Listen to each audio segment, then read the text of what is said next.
네, 아는 기자 시작하겠습니다. 송찬욱 정치부 기자입니다. 앞서도 전해드렸지만 인사검증팀을 구성하기로 했는데 네네. 이게 예전 인수위에 없었다는 게 더 놀라운데요. 그렇죠. 과거 인수위원회에선 검증을 강화하겠다는 정도의 얘기만 있었지 이거를 공식적으로 인사검증팀을 꾸리진 않았었습니다. 예. 뭐 인사가 만사다 이런 얘기를 하잖아요. 윤석열 당선인이 처음 검증팀을 구성하는 셈인데 초반부터 인사 실패로 국정에 발목이 잡히는 걸 막기 위해 신경을 쓰고 있다는 뜻이 되겠죠. 네, 또 인사검증팀은 어떤 일을 하는지 시청자가 질문이 있는데요. 예. 어떻게 운영이 될까요? 네, 과거에는 주로 인사검증을 담당하는 청와대 공직기관 비서관실 등에 의뢰하는 방법을 좀 쓰기도 했었는데요. 그런데 곧 임기가 끝나는 청와대가 열심히 검증을 하지 않을 거 아닙니까? 그래서 이 자체적인 검증팀을 꾸리겠다는 건데요. 윤석열 당선인 경선 캠프 때부터 네거티브 대응 등을 맡아왔던 부장검사 출신 주진우 변호사 등이 이 역할을 할 것으로 알려졌습니다. 이 밖에도 윤 당선인 주변에 법조인 출신 인력들이 많기 때문에 이들이 검증을 하게 될 거고요. 그리고 인사혁신처 등 인사 업무를 해온 공무원을 인수위에 파견받아 인사검증팀을 만들어서 윤석열 정부의 첫 총리와 장관을 맡게 될 인사들에 대한 인사 검증에 들어갈 예정입니다. 네, 또 자료가 중요한데 윤석열 당선인은 지금 정부가 갖고 있는 자료 이걸 네. 가지고 검증을 할 수 있게 된 거죠. 네. 쉽게 얘기해서 윤석열 당선인에게는 다른 당선인들이 갖지 못한 무기가 하나 생긴 셈이다 이렇게 표현할 수 있을 것 같아요. 이 국가에서 관리하는 자료가 없다면 사실 요직에 앉힌 사람이 실토를 하지 않으면 과거에 무슨 비위를 저질렀는지 알 수가 없거든요. 그래서 이 윤 당선인은 이제는 행정부, 사법부, 입법부의 인사를 담당하는 인사혁신처장과 법원행정처장, 국회 사무총장 등에게 인사기록과 인사관리 시스템 등의 열람이나 활용을 요청할 수 있게 됐습니다. 2017년 3월 이 조항이 신설됐는데 문재인 대통령은 2달 뒤 인수위 없이 곧바로 취임해서 적용 대상이 아니었습니다.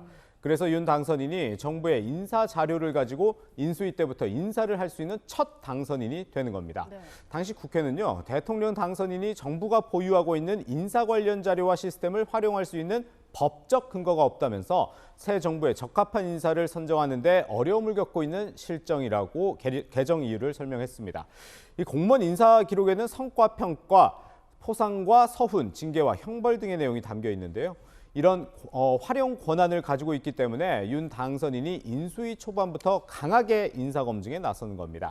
오늘 장제원 당선인 비서실장은 윤 당선인이 인재를 폭넓게 발탁할 것이라며 대한민국 인재풀이 33만 명이 있다. 기본적 분석과 검증이 있을 것이라고 말했습니다. 그렇습니다. 이렇게 신경 쓰는 이유가 아무래도 이제 거대 야당의 인사청문회를 벼르고 있기 때문이죠. 맞습니다. 더불어민주당은 현재 국회의원 전체 300석 가운데 과반을 훌쩍 넘는 172석을 차지하고 있거든요. 벌써부터 강도 높은 검증 공세 벼르고 있습니다. 이 국회라는 검증 절차가 굉장히 까다롭잖아요. 전반적으로 아마 총리와 장관 부분에서 이 과거와 다를 정도로 우리가 조국 교수 이 일을 겪으면서 이 국민들이 바라는 이 선이 굉장히 높아졌어요. 네, 윤석열 당선인은 인수위 기간에 우선 국무총리 후보자를 지명한 뒤에 또 장관 후보자를 지명하게 되는데요.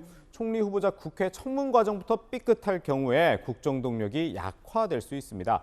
반대로 철저한 검증으로 흠이 없고 능력 있는 인사를 내놓았는데도 민주당이 반대한다면 오히려 새 정부 발목 잡기라는 비판을 받게 되겠죠. 사실 인수위 때가 가장 기세가 좋아야 되는데 과거에 인사 때문에 많이 발목을 잡혔었잖아요. 그렇습니다.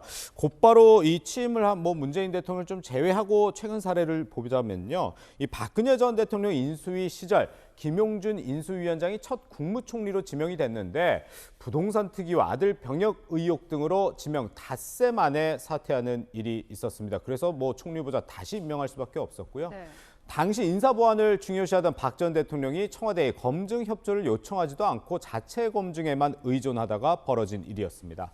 또 이명박 전 대통령 시절에도 인수위 시절 이춘호 여성부 장관 후보자가 취임 직후에는 남주홍 통일부, 박은경 환경부 장관 후보자가 각종 의혹으로 잇따라 사퇴했습니다.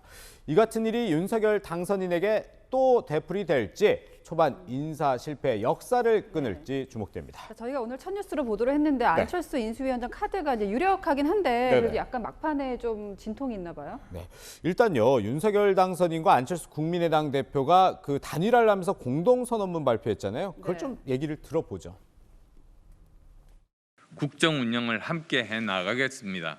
인수위원회 구성부터 공동정부 구성회까지 함께 협의하며 역사와 국민의 뜻에 부응할 것입니다. 네, 이게 뭐 단순히 안철수 대표가 인수위원장을 맡는다는 것을 넘어서 인수위를 어떻게 구성하느냐도 함께 협의한다고 돼 있죠. 이 안 대표 측 인사들이 인수위에 들어간다는 얘기입니다. 당선인 집무실이 있는 통이동 금감원 연수원에 들어가는 기획조정 등 핵심 분과에 안 대표 측이 들어갈지 여부를 두고 뭐 막판 줄다리기를 하고 있다는 얘기도 나오기도 하는데요. 이번 인수위 멤버가 앞으로 공동 정부까지 함께할 인사가 될 가능성이 크기 때문에 윤 당선인 측도 고심하는 것으로 보입니다. 네, 지금까지 아는 기자였습니다.